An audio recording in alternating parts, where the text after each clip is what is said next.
Assalamualaikum warahmatullahi wabarakatuh. Bismillahirrahmanirrahim. Alhamdulillahi rabbil alamin. Wassalatu wassalamu ala asyrafil anbiya wal mursalin wa ala alihi wa ashabihi ajma'in. Amma ba'du. Para jamaah rahmatullah, alhamdulillah, karena rahmat Allah semata pagi ini kita sekalian telah menunaikan sholat subuh kita secara berjamaah. Semoga ibadah kita diterima di sisi Allah Subhanahu wa taala. Semoga Allah senantiasa limpahkan rahmat, maghfirah dan keberkahannya kepada kita. Dosa-dosa kita diampuni, kesalahan-kesalahan kita dihapuskan, dan semoga kita senantiasa dalam lindungannya, dijauhkan dari berbagai wabah dan musibah, tetap istiqomah di jalan Allah sampai akhir hayat kita, dan semoga kelak kita semua husnul khotimah. Amin. Semoga salawat serta salam senantiasa dilimpahkan kepada Nabi Allah Muhammad SAW serta keluarga beliau, para sahabat-sahabat beliau, dan segenap umatnya yang taat dan patuh kepada ajaran beliau. Semoga pula kita termasuk umat yang berada di dalamnya. Amin. Para jemaah sekalian, di dalam surat Al-Dhariyat ayat nomor 15,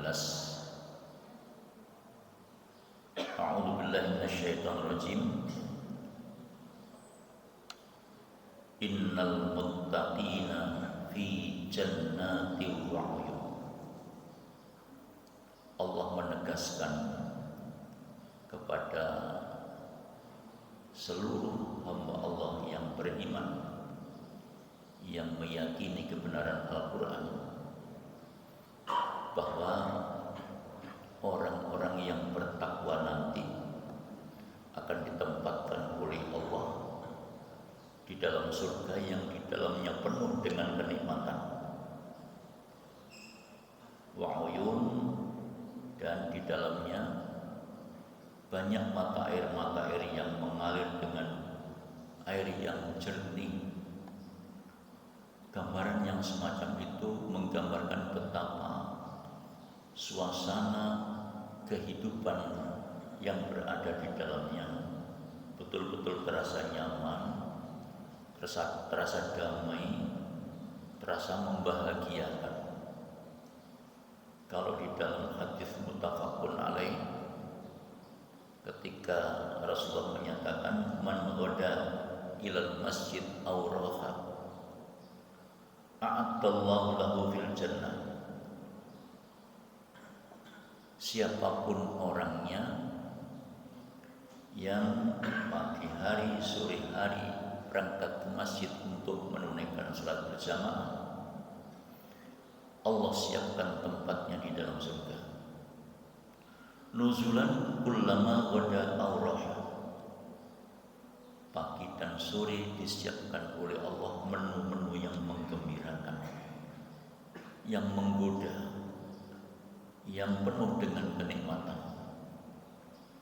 Nah, para jamaah sekalian rahmatullah, kemudian di dalam ayat berikutnya, surat Al-Dhariyat ayat nomor 16, orang-orang yang berada di dalam surga itu akhirina ma atahum rabbuhum, mereka akan menikmati hidangan yang Allah siapkan kepada mereka, apapun ya.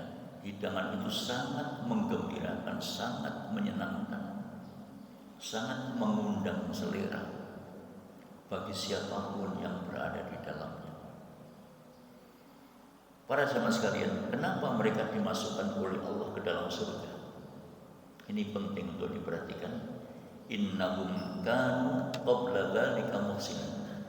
Karena dulunya orang-orang tersebut ketika di dunia mereka senantiasa berbuat baik.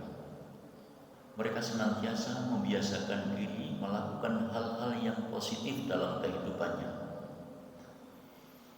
Para jamaah sekalian rahimakumullah, kayak apa gambaran kebaikan orang-orang yang bertakwa kepada Allah itu? Di surah Al-Baqarah ayat 177 Allah mengungkapkan gambaran kebaikan yang biasa dilakukan oleh orang-orang yang bertakwa itu. A'udzubillahi minasyaitonirrajim. Laisal birra an tuwallu wujuhakum qibalal masyriq wal maghrib. Standar kebaikan itu bukanlah lantaran kamu menghadapkan wajahmu ke arah timur atau ke arah barat. Para jamaah sekalian, ayat ini turun kepada Nabi saat itu terkait dengan komennya orang Yahudi dan orang Nasrani. Dulu Nabi itu awalnya sholat menghadap ke Baitul Maqdis selama 16 bulan. Nah kemudian oleh Allah kiblat itu terus digeser. Nabi diperintah untuk menghadap ke Ka'bah. Posisi Baitul Maqdis itu kira-kira di sebelah utaranya Madinah. Sedangkan posisi Ka'bah itu di kota Mekah. Dan Mekah itu berada di sebelah selatannya Madinah. Praktis yang semula Nabi itu menghadap utara pada saat sholat, kemudian diperintahkan oleh Nabi bergeser kiblatnya menghadap ke Ka'bah. Maka beliau dan para sahabat-sahabat akhirnya sholat menghadap ke selatan, karena memang Ka'bah itu berada di selatan. Jadi para jamaah sekalian rahmatullah, makanya kalau orang itu di Mekah waktu menunaikan sholat, posisi Ka'bah di tengah, kemudian orangnya melingkar, yang di sebelah timur menghadap ke barat, yang di sebelah utara menghadap ke selatan, yang di sebelah selatan menghadap ke utara, yang di sebelah barat menghadap ke timur. Yang posisinya mencong ya sesuai dengan arahnya itu. Misalnya yang di timur laut, yang di tenggara, yang di barat laut, ya itu menghadap sesuai dengan arah kiblat itu. Nah, para jamaah sekalian, ketika orang-orang Yahudi komen yang semacam itu, sholat itu yang benar kata Yahudi menghadap ke barat. Kata orang Nasrani, sholat itu yang benar menghadap ke timur. Maka kemudian Allah menepis anggapan itu dengan menurunkan ayat ini. Laisal birra an tuwallu wujuhakum qibalal masyriq wal maghrib. Ukuran suatu kebaikan, ukuran suatu kebajikan bukan lantaran kamu menghadapkan wajahmu ke timur ataupun ke barat. Katakan misalnya orang itu sholat dengan penuh kekhusyuan misalnya, ya. Kalau misalnya kita yang berada di Indonesia ini posisi kiblat itu berada di sebelah barat, lalu orang itu sholatnya menghadap ke timur, betapapun mereka itu sholat dengan penuh kesungguhan, maka sholat itu tidak akan diterima oleh Allah. Ya, sholat itu tidak akan diterima oleh Allah. Mengapa? Sebab standar kebaikan itu bukan karena menghadapkan wajah ke timur dan ke barat, tapi standar kebaikan itu adalah man amana billah. Walakinnal birra man amana billah. Standar kebajikan itu adalah orang-orang yang beriman kepada Allah, orang-orang yang membenarkan bahwa Allah Rabbul Alamin, Tuhan pencipta alam semesta. Standar kebaikan itu adalah orang-orang yang mentaati syariatnya Allah. Bagaimana Allah mensyariatkan kepada kita terkait dengan tuntunan sholat? Tuntunan sholat itu salah satu hal penting adalah menghadapkan diri ke kiblat, yaitu ke Ka'bah.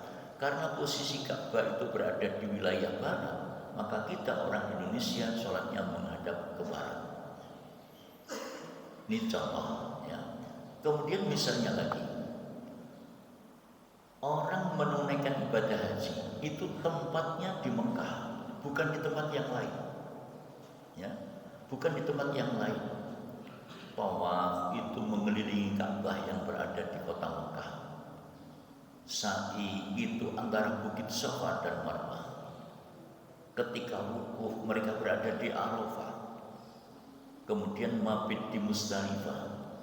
Kemudian mabit di Mina. Dilanjutkan dengan malam Jumrah. Dan itu semua berpusat di kota Mekah. Kalaupun kemudian orang itu menunaikan haji dengan niat yang sungguh-sungguh karena Allah, tapi kemudian menunaikannya di gunung, di bawah gunung Bawarai yang ada di Manado sana, maka sampai kapanpun tidak akan diterima oleh Allah. Mengapa? Karena itu merupakan penyimpangan sekaligus pembangkangan terhadap perintah Allah. Orang yang bertakwa kepada Allah adalah orang yang taat dan patuh kepada Allah dalam segala hal. Dalam segala hal. Diperintah bertauhid, maka orang yang bertakwa bertauhid kepada Allah. Tidak ada pandangan-pandangan yang menyimpang dari ketauhidan. Tempo hari juga sudah pernah saya sampaikan, akhir-akhir ini muncul aliran taklim ma'rifat yang punya pandangan bahwa Allah Subhanahu wa taala itu berwujud, wujudnya seorang laki-laki. Ini adalah penyimpangan ketauhidan. Dan itu sangat fatal sekali kalau kita lihat dari kacamata ketauhidan menurut akidah Islam. Apa sebab? Sebab Allah itu menyatakan a'udzubillahi minasyaitonirrajim, bismillahirrahmanirrahim, qul huwallahu ahad, Allahus samad, lam yalid wa lam yulad wa lam yakul lahu kufuwan ahad. Allah itu Maha Esa. Allah itu tempat kita bergantung. Allah itu tidak beranak dan tidak dapat diperanakkan, dan tidak satu pun di jagat ini yang serupa dengan Allah. Para jamaah sekalian rahmatullah, surat Al-Ikhlas itu kemudian diperkuat dalam surat Asy-Syura ayat nomor 11 yang di dalamnya ada kalimat laisa kamitslihi syai'un. Tidak ada satupun yang serupa dengan Allah. Dengan demikian, ketika seseorang beranggapan, berkeyakinan bahwa Allah itu berwujud seorang laki-laki atau berwujud apapun, maka itu adalah sebuah penyimpangan ketauhidan dan itu adalah perbuatan syirik. Sedangkan syirik itu adalah dosa besar. Innallaha la yaghfiru ay yushraka bihi. Allah tidak akan ampuni dosa syirik kecuali kalau yang bersangkutan mau bertobat.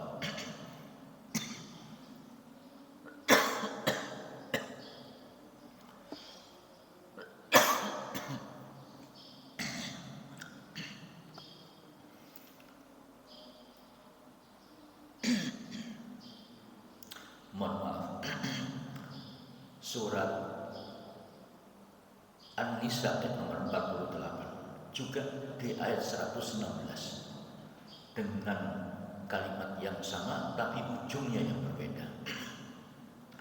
Para jamaah sekalian rahmatullah, namun Allah memberikan peluang, kesempatan kepada siapapun di antara hambanya,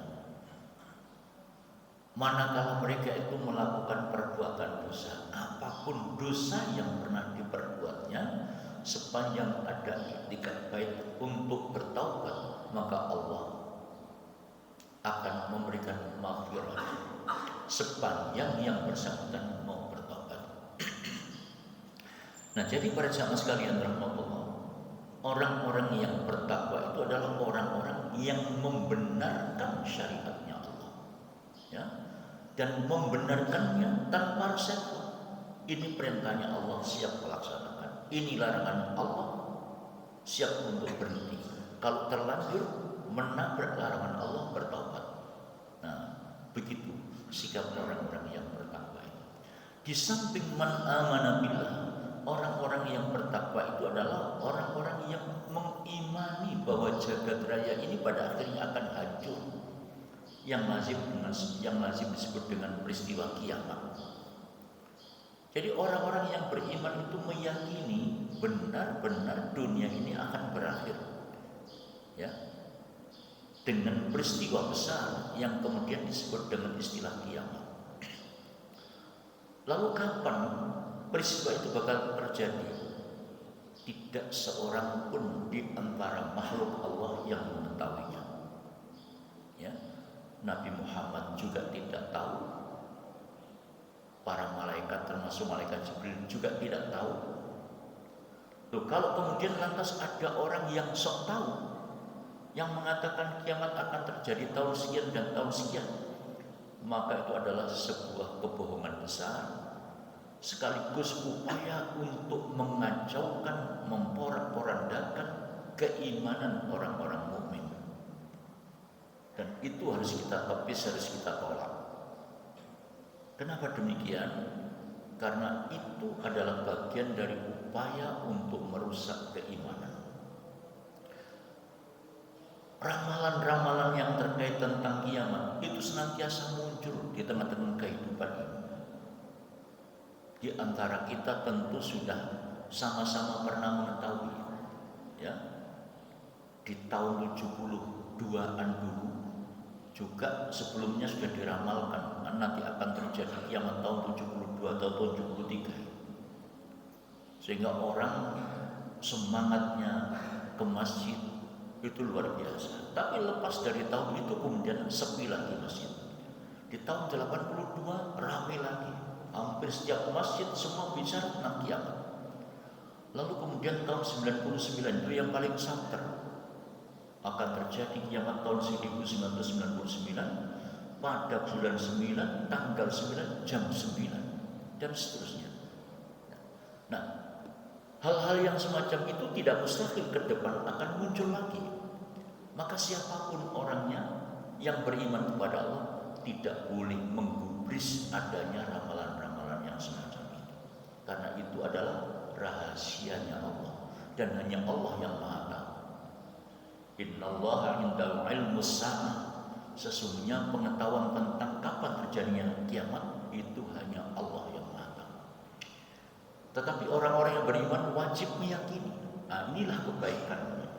Kemudian wal malaika, orang-orang yang beriman kepada Allah, yang bertakwa kepada Allah adalah orang-orang yang membenarkan bahwa Allah punya makhluk yang namanya malaikat. Malaikat Allah itu jumlahnya hanya Allah yang Maha Tahu. Ya, jumlahnya hanya Allah yang Maha Tahu. Sementara dulu ketika kita masih di madrasah atau di SD, itu mesti guru-guru kita menyampaikan ada 10 malaikat yang tugasnya A, B, C, D, dan seterusnya. Para sahabat sekalian rahmatullah, misalnya Nabi mengatakan setiap pagi itu datang 2 malaikat, malaikat pembawa rahmat dan malaikat pembawa laknat. Malaikat pembawa rahmat itu akan senantiasa mendoakan orang-orang yang telah menginfakkan sebagian rezekinya di jalan Allah. Doanya seperti yang diungkapkan dalam hadis Bukhari itu, Allahumma a'ti munfikun kholafan, ya Allah, gantilah infak yang dikeluarkan oleh orang-orang yang telah menginfakkan sebagian rezekinya di jalan Allah itu. Oleh karenanya maka orang-orang yang gemar berinfak itu insya Allah rezekinya semakin barokah. Karena di samping didoakan oleh manusia, malaikat pembawa rahmat juga mendoakan setiap pagi. Bagi orang-orang yang bakhil, yang medit, yang kikir, yang pelit, malaikat pembawa laknat ini doanya kontras. Allahumma a'ti mumsikan talafan, ya Allah binasakan orang-orang yang medit itu, orang-orang yang bakhil itu. Karenanya tidak mustahil orang-orang yang bakhil itu walaupun kekayaannya melimpah, kehidupannya tidak nyaman. Na'udzubillah. Nah, karenanya para sahabat sekalian rahmatullah, maka orang-orang yang bertakwa kepada Allah itu mesti meyakini akan makhluk Allah yang namanya malaikat, yang secara real tidak kasat mata tapi keberadaannya jelas. Mengapa? Karena diterangkan oleh Allah di dalam Al-Quran. Kemudian di samping orang-orang yang bertakwa itu meyakini malaikat, wal kitab, juga meyakini bahwa kitab Allah yang namanya Al-Quran ini adalah kitab yang mutlak kebenarannya. Isinya benar, ayat-ayatnya benar, janjinya benar, hukumnya benar, info yang disampaikan semua benar. Tapi sayang, mohon maaf, sayang, kebanyakan kita umat Islam belum ada upaya untuk mendalami, belum ada upaya untuk mendalami secara sungguh-sungguh. Kebanyakan umat kita masih sebatas membaca. Kebanyakan umat kita masih sebatas membaca. Masih membaca saja sudah hebat. Apalagi kalau kemudian mendalam, kemudian mengamalkan, tentu akan lebih hebat lagi. Saya teringat dulu Perdana Menteri Inggris Margaret Thatcher pernah mengatakan begini, menghancurkan umat Islam itu gampang. Pisahkan umat Islam itu dari Qur'annya. Ya, pisahkan umat Islam itu dari Qur'annya. Atau biarkan mereka itu membaca tanpa memahami isinya. Maka mereka nanti akan rusak, akan hancur dengan sendirinya. Ya, tidak usah diperangi, tidak usah diberdil. Cukup pisahkan umat Islam dari Quran, karena itu adalah senjata yang terkuat bagi umat Islam. Jadi kalau orang itu sudah memiliki semangat yang membaca, keimanannya sudah sangat kuat, meyakini kebenaran Al-Quran, pantang menyerah menghadapi siapapun. Itulah doktrin Quran yang sudah menghunjam di lubuk hati setiap orang yang beriman. Nah, para sahabat sekalian rahmatullah, karenanya para sahabat Nabi kemudian diteruskan oleh para pejuang-pejuang berikutnya, termasuk saudara-saudara kita yang berada di Gaza itu karena yakinnya terhadap kebenaran Al-Quran. Ya. Jadi para sahabat sekalian rahmatullah, karenanya doktrin terhadap keyakinan terhadap Al-Quran itu harus terus dikuatkan. Tetapi tidak cukup hanya sekedar meyakini kebenarannya, tapi harus dikaji, dibaca, dikaji, difahami, dan kemudian diimplementasikan, dipraktekkan dalam kehidupan. Oh, ini petunjuk, dilaksanakan. Oh, ini larangan, ditinggalkan. Itu namanya mengimani sekaligus mempraktekkan. Dan itulah kebaikan. Para sahabat sekalian rahmatullah, wan nabiyyin, orang-orang yang bertakwa itu mesti membenarkan bahwa Allah itu telah memilih sebagian di antara hambanya menjadi nabi, menjadi rasul. Dan tidak cukup hanya sekedar percaya bahwa Nabi Muhammad itu adalah seorang nabi, tapi mengikuti apa yang diperintahkan oleh beliau dan meninggalkan apa yang dilarang oleh Allah. Di dalam surat Al-Hasyr ayat nomor 7, Allah menyatakan, "Wa ma atakumur rasul fakhudhuhu wa ma nahakum anhu fantahu." Apapun yang diperintahkan Rasul, ambil, laksanakan, dan apa yang dilarang, tinggalkan. Setiap bentuk perintah yang ada di dalam Islam, yang ada di dalam Al-Quran, itu pasti positif. Dan setiap bentuk larangan itu pasti negatif. Artinya kalau larangan itu diterjang, maka itu akan membahayakan bagi orang yang menerjangnya. Na'udzubillah min dzalik. Para sahabat sekalian rahmatullah. Kemudian lebih lanjut, kebaikan orang-orang yang beriman, yang bertakwa itu adalah wa atal mala ala hubbihi dzawil qurba. Mereka akan mentasyarufkan sebagian rezeki yang Allah berikan itu kepada kerabatnya yang ada pada sekitarnya. Mereka akan menginfakkan, mentasyarufkan sebagian rezeki yang disenanginya kepada kerabatnya. Nah, ini seperti apa itu namanya petunjuk Quran yang ada di dalam surat Al-Baqarah ayat 215. Ketika para sahabat Nabi itu bertanya kepada Nabi, "Ya Rasulullah, bagaimana kami harus menyalurkan infak?" Maka kemudian Allah turunkan ayat, "Yas'alunaka ma yunfiqun qul ma anfaqtum min khairin falil walidain wal aqrabin" ila akhir ayat. Kalau kamu mau menyalurkan infakmu, pertama Perhatikan dulu, jujuk dulu kedua orang tua. Jangan minder ke sana kemari. Kedua orang tua lihat dulu. Ya. Kedua orang tua lihat dulu. Anak yang bakti kepada orang tua, insya Allah hidupnya penuh barokah. Berikutnya kemudian wal aqrabin, kerabatmu. Ya. Siapa kerabatmu itu? Saudaramu, kakak adikmu, naik paman bulikmu, kakek nenekmu, dan seterusnya. Suatu ketika turun ayat di surat Al-Imran ayat 492, lan tanalul birra hatta tunfiqu mimma tuhibbun. Ya. Lan tanalul birra, kamu sekalian tidak akan mendapatkan al-birra, kebajikan. Ibnu Abbas mengartikan al-birra ay al-jannah. Lan itu tidak akan. Ya. Jadi seseorang tidak akan mendapatkan kebajikan, tidak akan mendapatkan surga Allah. Hatta tunfiqu mimma tuhibbun, sehingga mereka mau menginfakkan sebagian rezeki yang ia cintai. Ketika ayat itu turun kepada Nabi dalam hadis muttafaqun alaih, Anas bin Malik menceritakan Abu Thalha adalah salah seorang sahabat Nabi dari kalangan sahabat Ansor yang paling kaya.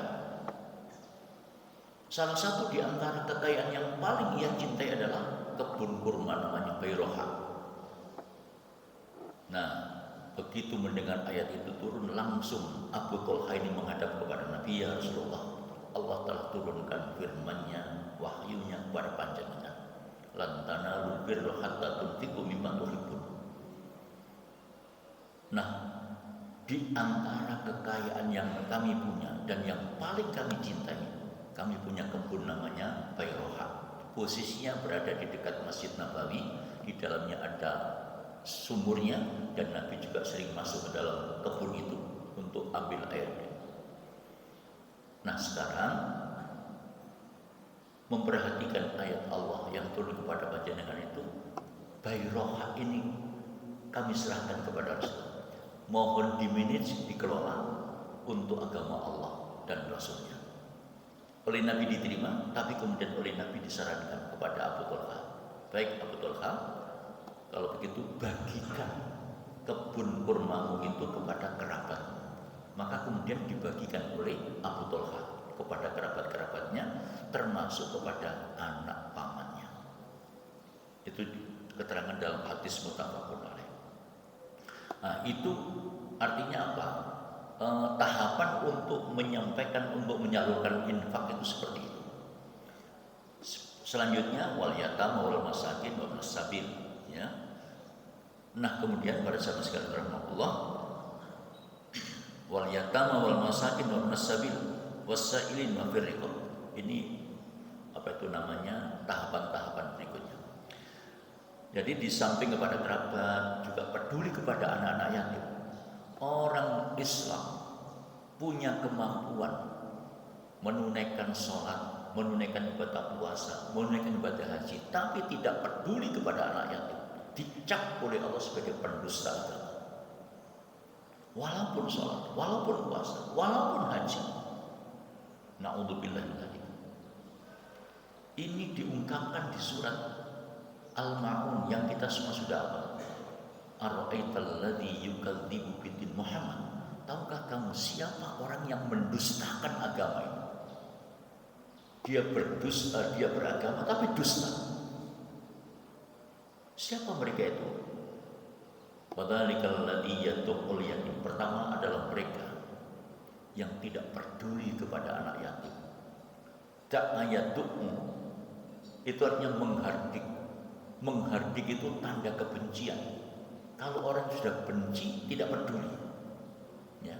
Kalau orang itu sudah benci, tidak peduli, tidak mau mereka. Ketika ada anak yatim, kemudian ada orang yang punya kemampuan untuk peduli, tapi tidak mau peduli, sadar atau tidak, kita harus ingat ara'aital ladzi yukadzibu bidin itu. Yang pertama, tandanya tidak peduli kepada anak yatim, tidak mau merawat anak yatim. Yang kedua, wala yahuddu ala ta'amil miskin, tidak peduli kepada orang-orang miskin. Itulah sebabnya maka ketika Kiai Dahlan memberikan pembinaan keagamaan kepada para santrinya, ketika menerangkan surat Al-Ma'un itu bukan sekali, dua, tiga kali, tapi 3 bulan. Coba bayangkan, 3 bulan. Ini beda dengan kita. Kadang-kadang kita itu mendapatkan keterangan surat Al-Ikhlas hari ini, besok lagi, lusa disampaikan, mesti ngerunang. Bolak-balik kok ikai gue, kalau maneta, kadang-kadang begitu. Padahal itu butuh implementasi, butuh dipraktekkan dalam kehidupan. Ar-Aital itu dipraktekkan, dijelaskan oleh Kiai Ahmad Dahlan sampai kemudian umat paham. Ketika ada umat yang protes, Pak Kiai, kok itu saja yang disampaikan, apa tidak ada yang lain? Kalian sudah mengerti? Sudah. Coba Anda baca, jelaskan. Ternyata sebatas dibaca dan tidak ada implementasi. Karena belum ada implementasi, belum ada praktek, belum ada tindak lanjut. Dahlan bilang, itu tandanya Anda belum paham. Anda belum paham?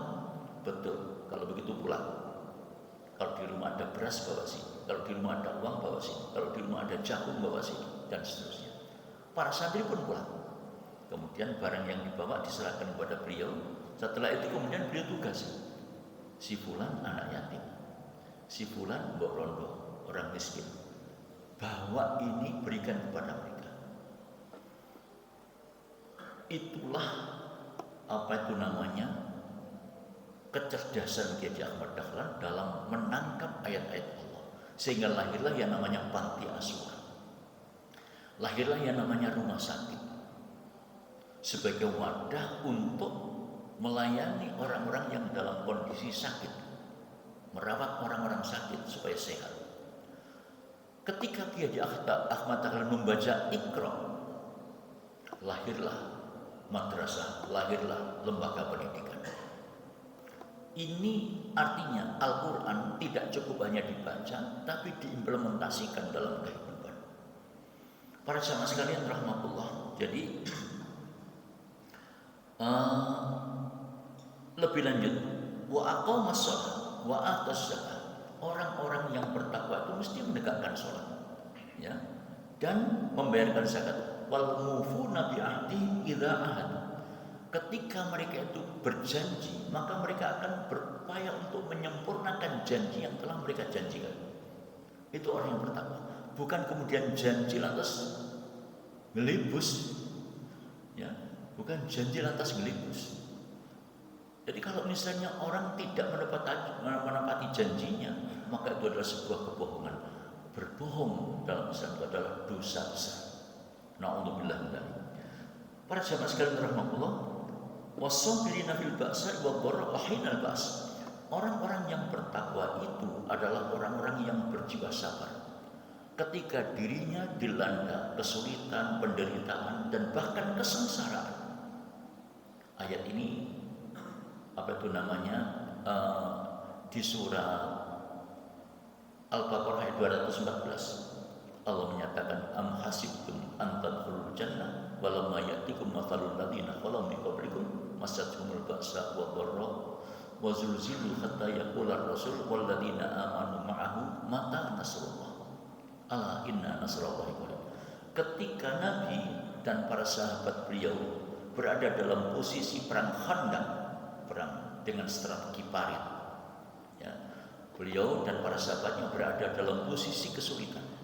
Kemudian terkesan mengeluh, kapan pertolongan Allah ini bakal datang. Maka kemudian ayat itu turun. Bahasa sederhana ini, awakmu kudu sing diuji ngene wis ngerti. Padahal dulu-dulu orang-orang tempo dulu itu diuji dengan berbagai macam ujian yang berat. Sedangkan kamu masih menghadapi kondisi seperti ini aja sudah mengeluh. Nah, maka kemudian Allah memberikan informasi ala inna nasrallahi qarib, ketahuilah, ya, pertolongan Allah itu sudah dekat. Para jamaah sekalian rahmatullah, ulaikal ladzina shadaqu, mereka itulah orang-orang yang benar imannya, wa ulaika humul muhtadun, dan mereka itulah orang-orang yang mendapatkan petunjuk. Inilah kebaikan-kebaikan yang biasa dilakukan oleh orang-orang yang bertakwa. Tentu tidak hanya sebatas ayat ini. Dalam hal menjelaskan orang-orang yang bertakwa, kebaikan-kebaikan orang yang bertakwa itu di dalam ayat-ayat yang lain masih banyak. Para sahabat sekalian rahmatullah. Kemudian jadi innahum kanu qabla dzalika muhsinin, karena orang-orang yang bertakwa itu sebelumnya waktu di dunia membiasakan diri berbuat baik. Ya, kebaikannya seperti tadi itu yang sebagian kami ungkapkan. Nah, di sisi lain kembali kepada surat Al-Dhariyat ayat nomor berikutnya, yaitu ayat nomor 17. Kan qalilan minal laili ma yahjaun. Orang yang bertakwa itu sedikit tidur malamnya. Di sepertiga malam yang terakhir mesti bangun. Untuk apa? Untuk menunaikan qiyamul lail yang lazim disebut dengan salat tahajud. Para jemaah sekalian, salat tahajud itu sebenarnya apa itu namanya? Sudah kita praktekkan waktu Ramadan. Pada saat Ramadan kita biasa melakukan qiyam Ramadan.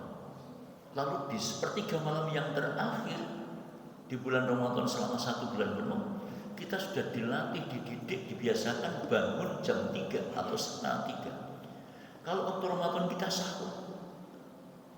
Nah, di luar Ramadan hakikatnya kebiasaan itu supaya diteruskan. Kalau di bulan Ramadan itu bangun untuk sahur, di luar Ramadan biasakan untuk sholat malam yang lazim disebut dengan sholat tahajud itu. Nah, pertanyaannya, masihkah ada bekas-bekas yang menempel pada diri kita pasca Ramadan itu? Nah, itu yang bisa menjawab diri kita masing-masing.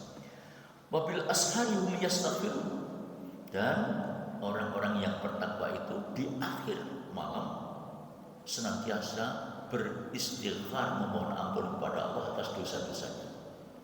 Wa fi amwalihim haqqul lis-sa'ilin wal mahrum, dan orang-orang yang bertakwa sadar diri di dalam harta mereka ada hak yang harus disalurkan kepada orang yang minta-minta dan yang tidak minta-minta. Demikian sedikit yang dapat kami sampaikan. Kurang lebihnya mohon maaf. Assalamualaikum warahmatullahi wabarakatuh.